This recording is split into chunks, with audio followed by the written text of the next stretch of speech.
Hey everybody, what's going on? Thanks for swinging by. I sure do appreciate it. If this is your first time with the channel, my name is Mark. Oh, hi Mark.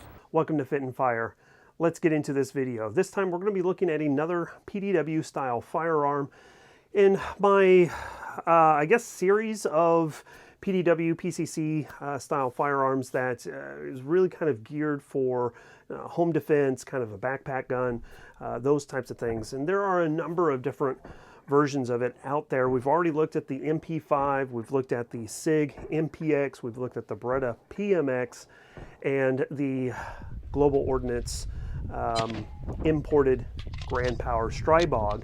And that's actually something we're going to look at again with the Stribog SP45A3. This is going to be very similar to the 9mm version, but it has some differences, some nuances to it that we're going to kind of touch on a little bit. And then I would like to compare this with the SP9A3 and maybe the SP10A3. If you guys want to see a comparison amongst all three, let me know down in the comment section down below. I definitely would be interested in doing something like that if you guys would support it. I think that would be pretty cool.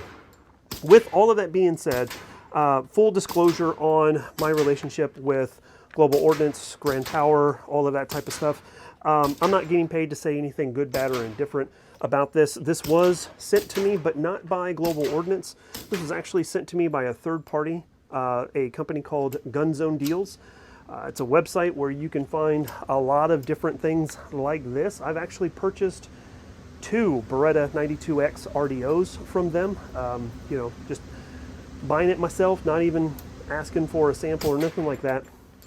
I did end up getting a chance to talk to the team over at Gun Zone Deals, and they asked me if I would be interested in checking one of these out, and I said, absolutely. So that's my relationship. Again, not getting paid to say anything good, bad, or indifferent. We're going to talk about the good with some of the things that I would like to see improved with this and let you guys decide on whether or not this is going to be right for you. If you guys are interested in checking out Gun Zone Deals, I'd highly recommend it. They have got just about everything you could possibly think of, regardless if you're looking for something kind of budget friendly or maybe something a little Gucci.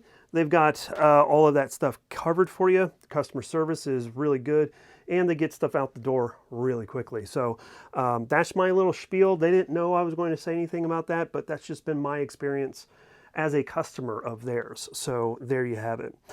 Let's dive into the Stribog N45. This thing, man, let me tell you, this definitely looks like the HK UMP at home.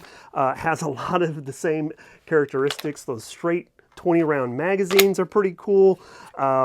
It was a lot of fun to shoot, and I've only got about 200 rounds through this. I think 220 rounds if I'm precise on that, but we're going to talk about my shooting experience, some of the differences that we see with this, and then some of the things that I didn't particularly care for when it came for this as well. So let's dive into it. Very similar to the SP9A3.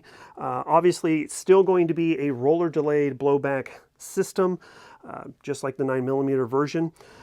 It is going to have an swappable charging handle that does reciprocate, and is also going to have last round bolt pull open, which is something that I prefer in these types of firearms. It is also going to have ambidextrous controls for the most part, not everything, but for the most part it's going to have ambidextrous controls, to include the magazine release, which has a lever right here, very much like the MP5, but also a push button right here too. My small Doug Flutie hands are just a little short to hit that button. I'd have to break my hand to really get in on that button, but you could use it if you have bigger hands than me. But I found that I actually prefer the lever on this. It kind of reminds me of running an AK. That's what I'm used to as it is, but having this in there, just like an MP5 as well, makes it extremely easy for magazine changes. The other great thing about it is where I grip this magazine and insert it, my thumb is going to end up being right where I want it for the bolt release. So I can either hit the lever here, or I could also use the charging handle, but obviously it would be a lot quicker here. So magazine changes has not been an issue when it comes to this particular setup. Something I did particularly enjoy about this. This is going to also have a ambidextrous safety lever on here as well. So that's something I appreciate, especially since my girlfriend's left-handed. She's obviously going to shoot this as well. So having something that is ambidextrous is pretty nice to have. Now, one thing that this does not have is going to be an ambidextrous slide or bolt release.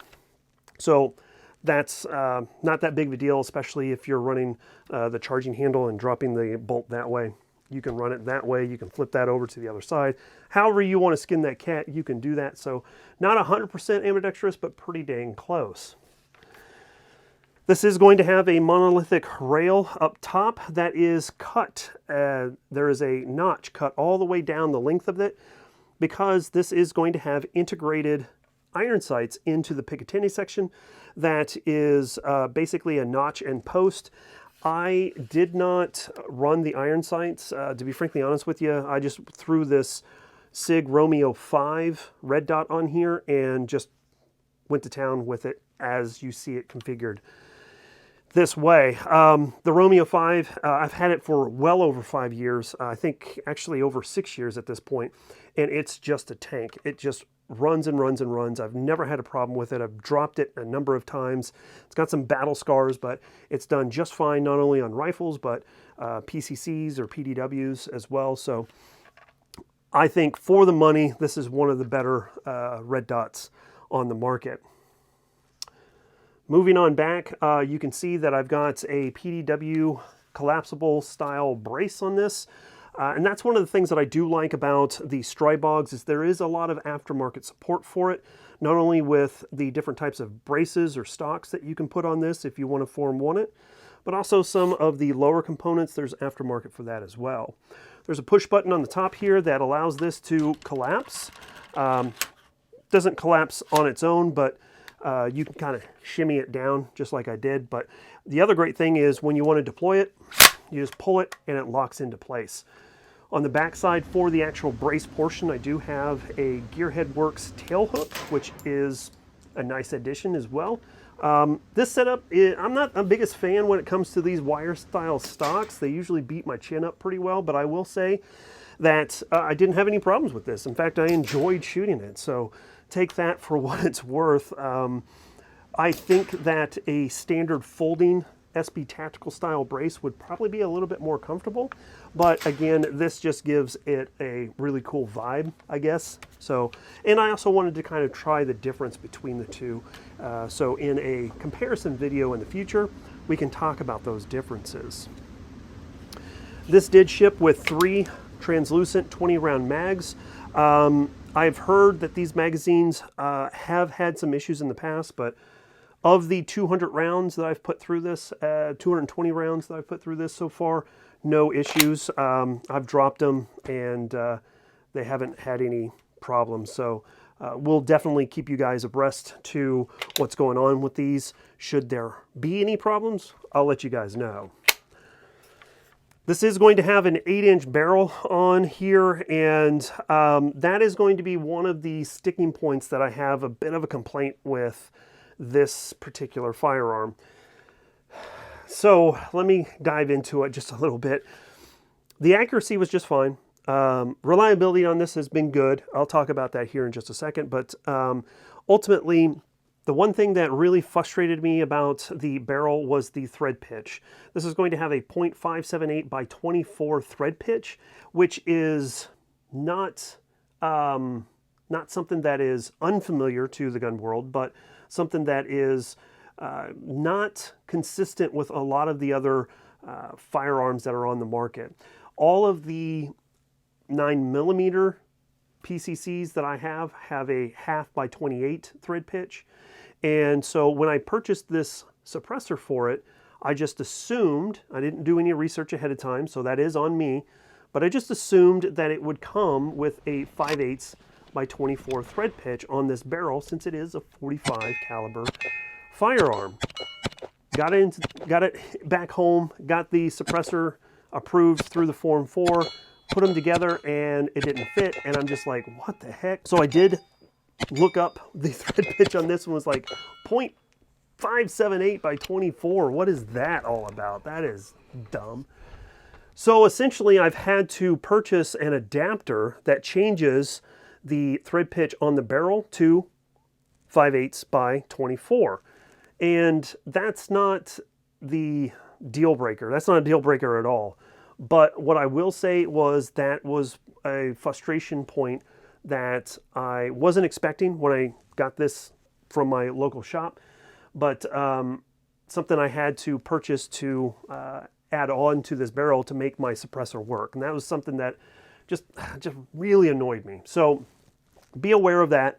If you are going to pick something up like this, make sure that you either have a fixed mount for your suppressor that is threaded to 0.578 by 24, or you get an adapter to run the 5/8 by 28 thread pitch. So keep that in mind. Now, this adapter that I used, it's fine, but I will say that it's not a tapered thread, so this can does walk off fairly easy no matter how tight I get this can.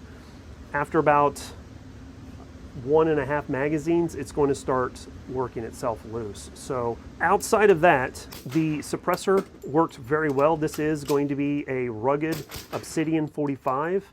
I did get this in FDE to distinguish the difference between 9mm and 45, so it's a visual cue for me because I do have an Obsidian 9.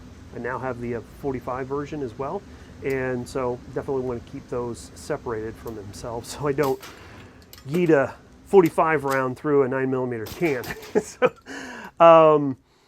the accuracy on this was good. I wouldn't say it's like great, but I can tell that this will definitely outshoot me.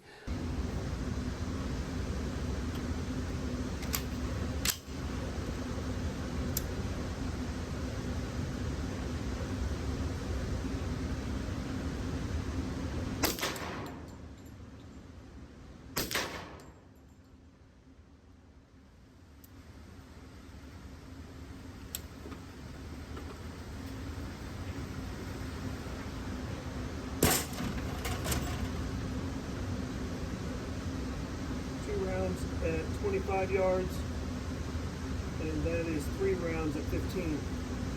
So we'll do it again here.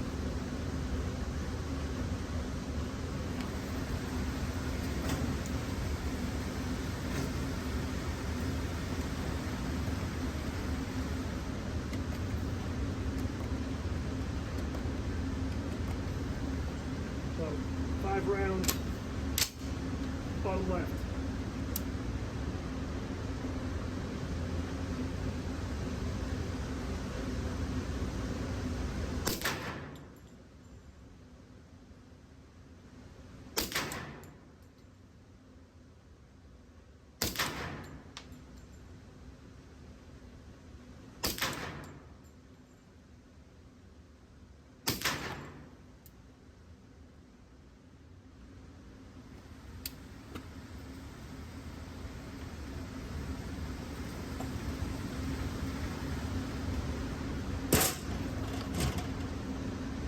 Rounds, not too bad.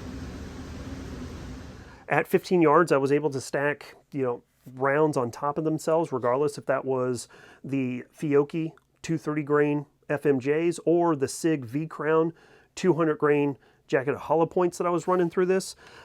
It stacked those rounds right on top of each other. So I was pretty happy with the accuracy of this, not only at 15 yards, but I also checked it at 25 yards. And at 25 yards, I did get a little bit of a spread on it. I was expecting a little bit more accurate groupings out of this, but it was like 2.5 rounds, or 2.5 inches rather.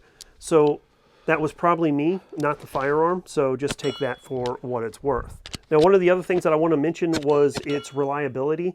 And of the 230 grain Fiocchi ball that I ran through this, I had 0 issues whatsoever. I did have 2 failure to feeds from the SIG V-Crown, which is a 200 grain jacketed hollow point, as mentioned.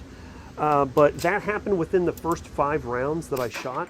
And then after that, the remaining 15 rounds, I did not have a single issue with it after that. So take that for what you want.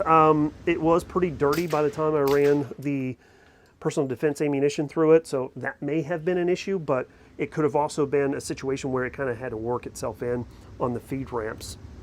So we will definitely put more through it to see if there's different types of ammunition that it does and does not like, but I would say that it functioned well. So 2 rounds within the first 5, and then everything else was fine.